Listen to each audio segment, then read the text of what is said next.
Assalamualaikum warahmatullahi wabarakatuh. Hai teman-teman semua, kenalin nama saya Sri Wahyuni, biasa dipanggil Ayu, NIM 21016120 dari Prodi Pendidikan Bahasa Indonesia dan Sastra Daerah, Fakultas Bahasa dan Seni Universitas Negeri Padang. Baiklah, pada kesempatan kali ini saya akan mempresentasikan sebuah materi dan menjelaskan mengenai materi keterampilan berbicara dalam bentuk wawancara. Baiklah, pertama kali kita harus mengetahui terlebih dahulu apa pengertian dari wawancara itu sendiri. Pengertian wawancara menurut Kamus Besar Bahasa Indonesia atau KBBI adalah tanya jawab dengan seseorang, baik pejabat atau sebagainya, yang diperlukan untuk dimintai keterangan atau pendapatnya mengenai suatu hal, untuk dimuat dalam surat kabar, disiarkan melalui radio, atau ditanyakan pada layar televisi. Wawancara atau interview adalah kegiatan tanya jawab secara lisan untuk memperoleh informasi. Bentuk informasi yang diperoleh dinyatakan dalam bentuk lisan atau direkam secara audio, visual atau audiovisual. Wawancara merupakan kegiatan utama dalam kajian pengamatan. Pelaksanaan wawancara dapat bersifat langsung maupun tidak langsung. Wawancara langsung dilakukan dengan menemui secara langsung orang yang bersangkutan yang memiliki informasi yang dibutuhkan. Sedangkan wawancara tidak langsung dilakukan dengan menemui orang-orang lain yang dipandang dapat memberikan keterangan mengenai keadaan orang yang diperlukan datanya. Lalu apa saja jenis-jenis dari wawancara? Yang pertama ada pembagiannya, yaitu jenis-jenis wawancara berdasarkan pelaksanaannya. Yang pertama ada wawancara bebas. Dalam wawancara bebas, pewawancara bebas menanyakan apa saja kepada responden atau narasumber. Namun, yang perlu diperhatikan bahwa pertanyaan itu berhubungan dengan data-data yang diinginkan. Jika tidak hati-hati, terkadang arah pertanyaan tidak terkendali. Yang kedua, wawancara terpimpin.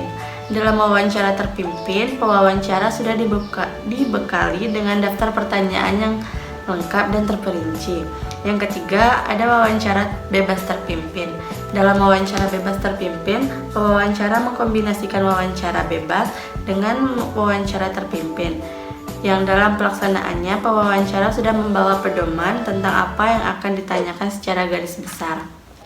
Selanjutnya kita masuk pada bagian yang kedua, yaitu jenis-jenis wawancara dalam dunia kerja. Yang pertama ada wawancara standar. Wawancara standar atau tradisional merupakan jenis wawancara kerja yang paling sering digunakan. Saat menjalani wawancara tersebut, umumnya akan diwawancarai oleh seorang pewawancara. Orang yang menjadi pewawancara tersebut bisa seorang staf personalia, manajer departemen, atau utusan departemen. Yang kedua ada wawancara perilaku. Wawancara perilaku atau behavior interview fokus pada perilaku masa lalu narasumber untuk memprediksi perilaku masa depan. Sejumlah perusahaan menyukai jenis wawancara ini karena mereka menganggap perilaku sangat mempengaruhi kinerja seseorang. Yang ketiga ada wawancara situasional. Berbeda dengan wawancara perilaku, wawancara situasional fokus pada kinerja masa depan narasumber. Umumnya, pewawancara kerja akan memberi narasumber sebuah masalah dan bertanya bagaimana cara menyelesaikan masalah tersebut. Selanjutnya yang keempat ada wawancara kasus. Wawancara kasus umumnya digunakan perusahaan konsultan. Wawancara ini fokus pada bagaimana kamu menyelesaikan sebuah atau beberapa isu bisnis yang spesifik. Pertanyaan yang diajukan bisa berupa pertanyaan kuantitatif untuk mengetahui bagaimana kamu menangani kasus yang diberikan. Yang kelima ada wawancara via telepon. Wawancara ini biasanya dilakukan perusahaan asing yang lokasinya tidak berada di negara atau di daerah si kandidat. Yang keenam ada wawancara presentasi. Dalam wawancara presentasi, seseorang yang melamar pekerjaan akan diberi sebuah isu bisnis dan diminta mempresentasikan solusi ke satu atau lebih karyawan perusahaan. Waktu yang diberikan pada kamu adalah 30 menit. Alokasinya adalah 15 menit untuk persiapan dan 15 menit untuk wawancara, untuk presentasi. Selanjutnya yang terakhir yaitu wawancara panel. Biasanya dalam wawancara panel, kamu akan diwawancarai oleh 5 pewawancara. Mereka akan menanyakan beragam jenis pertanyaan. Kita masuk ke dalam bagian yang C, yaitu jenis-jenis wawancara dalam dunia jurnalistik. Yang pertama, ada wawancara dengan janji terlebih dahulu. Wawancara dengan janji terlebih dahulu sering juga disebut interview by appointment. Dalam jenis wawancara ini, yang terpenting adalah melakukan persiapan matang terlebih dahulu, seperti mencari tahu latar belakang orang yang akan diwawancarai. Selain itu, pokok-pokok yang akan diwawancarai juga harus dipahami dengan matang. Yang kedua, wawancara langsung. Dalam wawancara yang disiarkan secara langsung, bagian yang terpenting dapat direkam untuk digunakan kelak sebagai ilustrasi audio yang aktual. Wawancara langsung akan lebih menghidupkan sajian sebuah berita atau informasi karena pendengar dapat menerima langsung informasi dari narasumber. Wawancara langsung ini dapat menambah aspek human interest. Yang ketiga ada wawancara di tempat kejadian. Wawancara di tempat kejadian ini sering pula disebut sebagai on the spot interview. Cara wawancara seperti ini biasanya dilakukan saat ada peristiwa kecelakaan besar atau bencana alam. Yang keempat ada jumpa pers. Jumpa pers sering pula disebut dengan wawancara jenis news command. Wawancara jenis ini biasanya bersifat rombongan, artinya ada banyak pewartawan yang mewawancarai satu narasumber atau lebih dengan durasi yang bersamaan. Yang terakhir ada wawancara melalui telepon.